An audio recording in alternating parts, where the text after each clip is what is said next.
इस वक्त ट्रेड की आपको जरूरत है, भारत को जरूरत नहीं है। तो आप इस पे क्या पॉजिटिव स्टेप्स लेते हैं? अपने नेशनल इंटरेस्ट को आप फोकियत देते हैं या नहीं देते?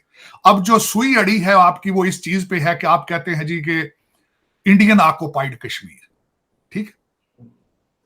जब आप अपने पाकिस्तान को आप बलोचिस्तान, सिंध, केपे के अली अमीर गंडापुर को कंट्रोल नहीं कर सकते, तो आप उधर कश्मीर के ख्वाब क्यों देखते हैं भाई? मेरी तो समझ। दूसरा मुझे ये पूछो, उन कश्मीरियों से तो पूछ लें कि आप इंडिया को छोड़ के हमारे साथ आना चाहते हैं कि नहीं आना चाहते, जिनकी इकोनॉमी 8.4% पे है। यही कंटीजेंट है ना। देखिए ना, बार बार आप यही कहते हैं कि जब तक 370 को ठीक ना करें हम आपसे ट्रेड या हम आपसे बात नहीं करेंगे। ना करो, क्या फर्क पड़ता है। लेकिन चीमा साहब, जब आपके पास खाने को रोटी ना हो, जब आजाद कश्मीर के अंदर लोग बिजली के बिलों से बेजार होकर बाहर निकल चुके हो, लेकिन इस वक्त चीमा साहब आपके बिजली के बिल के हालात ये हैं, आप बिजली पे कर रहे हैं, जो चोर बिजली चोरी कर रहे हैं उनकी कीमत भी आप दे रहे हैं, और आपकी स्टेट बिजली चोरी को बंद नहीं कर सकती।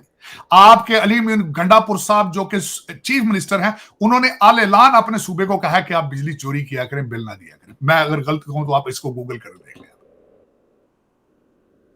तो इन सर्कमस्टांसेस में चीमा साहब आपकी तरफ से ये बात करना 370 कश्मीर बनेगा पाकिस्तान, तो पाकिस्तान जाएगा चांद पर, तो पता नहीं किधर जाए, ये पता नहीं फिर किस किस्म की स्टोरियां, ये क्या है लालाबाई आपने शुरू कर रखा है। रियलिस्टिक बातें आप ना करने की आदत है आपको, ना सोच रखते हैं आप रियलिस्टिक कि हम कोशिश करें कि हम खुद कफील हों किसी चीज के अंदर, किसी चीज के अंदर खुद कफील हो। जजों के हालात आपको पता है। आज एक और है आज एक और किसी की स्टेटमेंट थी कि अरकान पार्लियामेंट जो है उनकी दोहरी शरीयत नहीं होनी चाहिए। जजेस पे ये इसका इन्फाज क्यों नहीं ये नाफिज किया जाता? देखिए, बाकी बात ठीक, एमएनए होने के लिए डुअल नेशनैलिटी नहीं है, सेनेटर बनने के लिए डुअल नेशनैलिटी नहीं हो सकती। जज क्यों डुअल नेशनैलिटी लेके फिर रहा है जी? ये दूसरे अफसरान आपके सारे, आज मैं बल्कि इसी हवाले से जब मैं पढ़ रहा, मैंने एक आर्टिकल पढ़ा चीमा साहब, इस वक्त सारे बच्चों को बाहर पढ़ाना, बच्चों को बाहर सिटीजनशिप्स लेके देने की ट्रेंड किस किस तबके में ज्यादा है? सबसे ज्यादा सरकारी अफसरों में।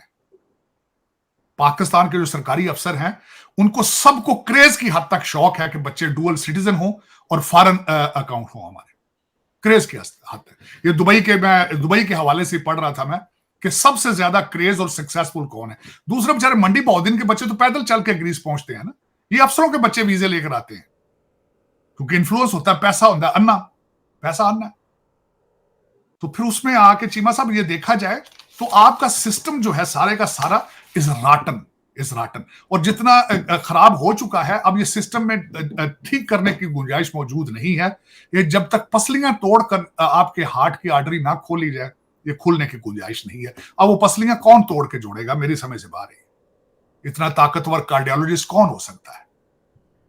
कौन हो सकता है? मैं आपकी अदलिया पे मुझे काजी फायज ईसा के ऊपर उम्मीदें थी, लेकिन वो उम्मीदें कम होती जा रही। उनके तो अंदर अपना हाउस ही इन ऑर्डर नहीं है, उनके तो जजेस ही चट्ठे हैं सारे। तो चट्ठियां तो कम वाद है, फौज चंदे चट्ठे, जज्जा चंदे चट्ठे। तो चीमा साहब ये पता नहीं फिर क्या बात है। या तो फिर ये जो दूसरे लोग हैं ये चाबियां चट्ठों को दे के तो खुद साइड पर हट जाए, तो मैं गारंटी कर देता हूं चट्ठे 6 महीने नहीं निकाल सकेंगे, क्योंकि इनके पास क्या था? असद उमर था सबसे बड़ा इकोनॉमिस्ट, असद उमर था। दूसरा सबसे बड़ा एडमिनिस्ट्रेटर उस्मान बुजदार था। तीसरा मुराद सईद था। दूसरा एक वो बंदा सिर्फ उसकी आवाज भारी थी, मेरा कप्तान मेरा इमरान, मुल्क की शान पाकिस्तान। उसकी सिर्फ आवाज की वजह से वो सेनेटर बन गया। कोई एबिलिटी, कोई कैपेसिटी नहीं। तो दें चाबियां, इनको पकड़ाएं। जुल्फी बुखारी साहब आ जाएंगे, दें इनको सब कुछ चाबियां। ये अगर पाकिस्तान को ठीक करने की सलाहियत रखते हैं, कौम पागल हो चुकी है इनके लिए, तो दें इनको। ये 6 महीने नहीं निकाल सकेंगे चीमा साहब, ये 6 महीने। और दुनिया इस वक्त चीमा साहब देखा जाए तो हालात, दुनिया के हालात पूरी के ऑलमोस्ट जो है पॉलिटिकल इंस्टेबिलिटी सारी दुनिया के अंदर है इस वक्त। नए ब्लॉक एस्टेब्लिश हो रहे हैं इस वक्त। अगर देखा जाए तो दुनिया तंग है आपसे, बेजार है आपसे। You are non workable people, you are non talkable people. आपकी हर चीज इधर आके रुक जाती है। और दूसरी बात यह है, मेरी समझ से बाहर है, आप इतने बड़े मुसलमान हैं, आप इतने बड़े जिहादी हैं, प्रॉपर्टियां किना दी ने? ये तो कुछ भी नहीं है ना। आपके मुल्क में इतना फ्रॉड क्यों हो रहा है? करप्शन क्यों इतनी हो रही है, हर थाना क्यों बिक रहा है, हर दफ्तर फॉर सेल क्यों है, अगर आप इतने बड़े अच्छे मुसलमान हैं? क्या वजह है? या फिर या मुसलमान बनने की कोशिश कर ले, कोशिश करें कि हम ये इस्लाम क्या है। आप जितने आप जबानी कलामी मुसलमान है, इतने तो सऊदी नहीं है। इतने सैयद आपके पाकिस्तान में है, इतने तो सऊदी अरेबिया में सैयद नहीं है। हर बंदा दूजा ना मैं हजरत अबू बकर दा रिश्तेदार हां, हर बंदा कहंदा हजरत अली दा रिश्तेदार हां, कहंदे ਅਸੀਂ ਸਿੱਧੇ ਰਸੂਲ ਨਾਲ ਜੁੜੇ ਹਾਂ। ਉਹ ਤੁਸੀਂ ਇੱਥੇ ਯਾਰ ਲੋਕਲ ਹਿੰਦੂਆਂ ਤੋਂ ਕਨਵਰਟ ਹੋਏ ਹੋ, ਪਤਾ ਨਹੀਂ ਕਿਹੜੇ ਚੱਕਰ 'ਚ ਪੈ ਗਏ ਹੋ ਯਾਰ। अपने आप को समझो, इस्लाम को समझने की कोशिश करो तुसी।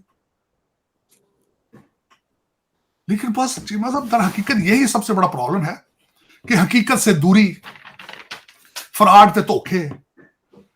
मैं ये देखे ना, लिस्टें आई हैं 17,000 पाकिस्तानी, ये कुछ भी नहीं, ये तो सिर्फ पर्सनल आई है। ये फ्लैटों का क्या करेंगे, क्या करेंगे जब सेल्फ रिस्पेक्ट ना हो, करैक्टर ना हो, वो फ्लैट क्या करेगा आपका, क्या चलेगा वो। चीमा साहब, बिल्डिंगों की, फैक्ट्रियों की एक एज होती है, यही आपको नहीं पता कि एज बड़ी थोड़ी सी एज होती है उनकी, बड़ी थोड़ी सी। मैंने जिंदगी में अमेरिका में देखे चीमा साहब, मैं जब यहां पे आया था, बिलियन डॉलर के शॉपिंग मॉल थे। जब मैं अंदर जाता था, मैं कहता आंखें खुली की खुली, आज जो थे कुत्ते फिर दे, ताले लगे पड़े, आउटडेटेड हो चुके। पता नहीं तो जेहन च की एक कीड़ा पै गया सारे 1947 से लेके आज तक, वो कीड़े नहीं निकल रहा। वो पैसा पैसा, मारा मारी, और फिर जब पूछे नौज बिल्ला अल्हम्दुलिल्लाह नौज बिल्ला, उमरिया दे जोर। बस चीमा साहब, मेरी तो समझ तो बाहर के इट्स वेरी स्केरी सिचुएशन में रहा है। Nobody is thinking about very scary situation. देखिए, कर्जों की किस्तें देने के लिए, कर्जे लेने के लिए, फिर आप कहते हैं हम बैंकरप्ट नहीं है।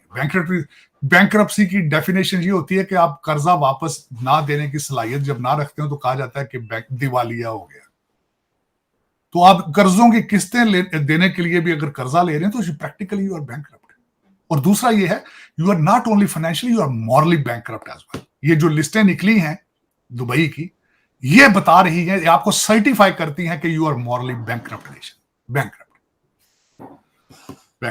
चीमा साहब देखो, किसी ने अभी तक, चीमा साहब 2 चीजें मैं बताना चाहूं। 9 मई के वाकये की किसी ने सजा नहीं दी।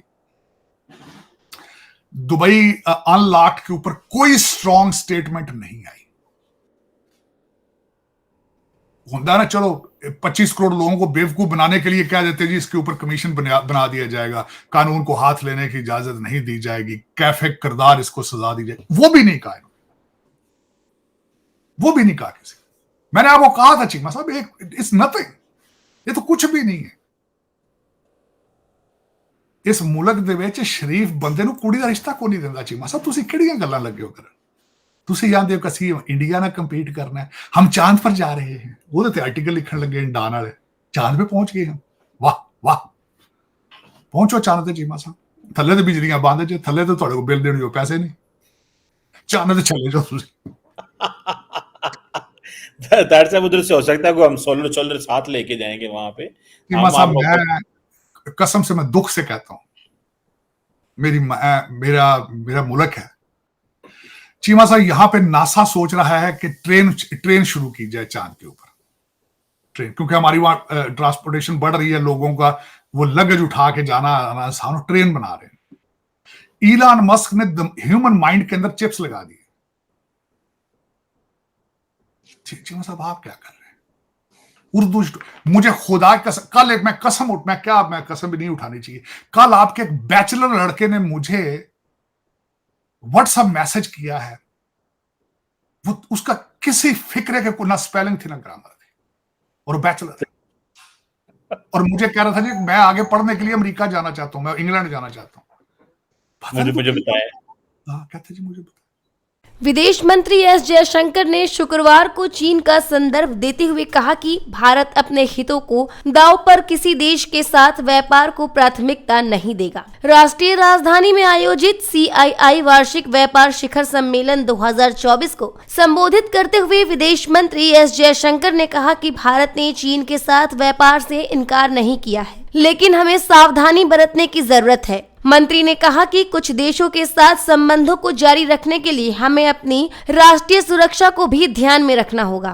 उन्होंने चीन के संदर्भ में कहा कि हम अपने लोगों को आत्मनिर्भरता व स्वावलंबन के लिए प्रोत्साहित करते रहेंगे। विदेश मंत्री एस जयशंकर ने कहा कि हालांकि हमने अपने लोगों को चीन के साथ काम करने से रोका नहीं है, लेकिन यदि कोई भारतीय विकल्प उपलब्ध है तो आपको उसे प्राथमिकता देनी चाहिए। यह राष्ट्रीय सुरक्षा के साथ साथ अपने व्यवसाय के लिए भी अच्छा है। जयशंकर ने आगे कहा कि यदि सीमावर्ती क्षेत्रों में शांति भंग होती है और कोई आपके क्षेत्र में घुस आया है तो क्या आप उसके साथ व्यापार करोगे? जयशंकर ने एक सवाल के जवाब में ये भी कहा कि जहां चीन का सवाल है, हम अभी भी इस देश में लोगों को भारत में निर्माण, भारत में संसाधन, भारत से खरीदारी को प्रोत्साहित करेंगे। उन्होंने कहा हमें चीन के साथ काम करने वाले लोगों पर पूरी तरह से प्रतिबंध नहीं लगाया है, लेकिन स्पष्ट रूप से अगर आपके पास कोई भारतीय विकल्प है तो हम चाहेंगे कि आप भारतीय कंपनियों के साथ काम करें। मुझे लगता है कि यह हमारी राष्ट्रीय सुरक्षा के लिए भी काफी अच्छा है। हमें उम्मीद है कि आप भी ऐसा ही सोचेंगे। यह लंबी अवधि में आपके अपने व्यवसाय के लिए भी अच्छा है।